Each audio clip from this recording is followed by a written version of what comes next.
السلام علیکم دوستو، آپ دیکھ رہے ہیں ہمارا یوٹیوب چینل اسلامی معلومات۔ امید ہے کہ خیریت سے ہوں گے۔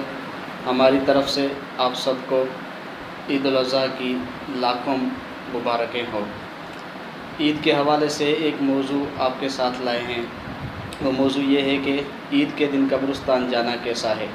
سب سے پہلے یہ آپ سمجھ لیں کہ اسلام نے قبرستان جانے کے لیے کوئی خاص دن یا کوئی خاص گھڑی مقرر نہیں فرمائی ہے۔ کسی بھی دن کسی بھی گھڑی آپ قبرستان جا سکتے ہیں۔ باقی جو شخص عید کے دن قبرستان جاتے ہیں اور قبرستان جانا لازم اور ضروری سمجھتے ہیں، جس طرح ہمارے ہاں یہ طریقہ ہے کہ 9 محرم کو قبرستان جانا لازم اور ضروری سمجھتے ہیں، یہ غلط ہے۔ باقی اگر آپ لازم اور ضروری نہیں سمجھتے ہیں، کبھی کبھار جاتے ہیں تو کوئی خرابی نہیں ہے۔ اللہ تعالی ہم سب کو ایسی بدعت اور رسوم سے محفوظ فرمائے۔